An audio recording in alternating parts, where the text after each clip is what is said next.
અંબાજી કોટેશ્વર પહાડી વિસ્તારથી સીડ બોલ અભિયાનનો પ્રારંભ। ખેતી અને પશુપાલન આધારિત બનાસકાંઠા જિલ્લામાં પાણીના સ્તર ઊંચા લાવવા તેમજ હરિયાળી ક્રાંતિ લાવવાના હેતુસર છેલ્લા 3 વર્ષની જેમ સતત ચોથા વર્ષે પણ વન્સ મોર સીડ બોલના ઉમદા વિચાર સાથે બનાસ ડેરી દ્વારા વિધાનસભા અધ્યક્ષ શ્રી અને બનાસ ડેરીના ચેરમેન શ્રી શંકરભાઈ ચૌધરીના હસ્તે અંબાજીના ડુંગરોમાં કોટેશ્વરના પહાડની વિસ્તારમાં સીડ બોલ રોપણનો કાર્યક્રમ યોજાયો હતો।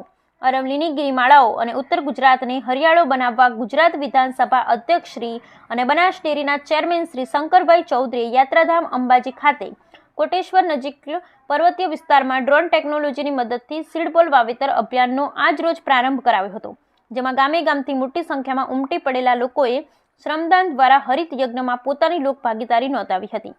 સીડબોલ પદ્ધતિથી વૃક્ષારોપણ હરિત યજ્ઞ અભિયાનનો પ્રારંભ કરાવતા અધ્યક્ષ શ્રી શંકરભાઈ ચૌધરીએ જણાવ્યું કે આપણા પ્રધાનમંત્રી શ્રી નરેન્દ્રભાઈ મોદીએ બનાસકાંઠા જિલ્લાને હરિયાળો બનાવવા આહવાન કર્યું છે। અરવલ્લીની ગિરિમાળાનો પર્વતો સહિત સમગ્ર ઉત્તર ગુજરાતને હરિયાળો બનાવવા જ્યાં માણસ ન પહોંચી શકે ત્યાં ડ્રોન ટેકનોલોજીના માધ્યમથી સીડબોલ વાવી વનરાજીનો વિસ્તાર વધારવો છે। જિલ્લાને હરિયાળો બનાવવા બનાસ ડેરીના માધ્યમથી છેલ્લા 3 વર્ષથી ખેડૂતોએ અભિયાન ઉપાડ્યું છે। ટેકનોલોજીના માધ્યમથી પ્રકૃતિનું જતન અને સંવર્ધન કર્યું છે।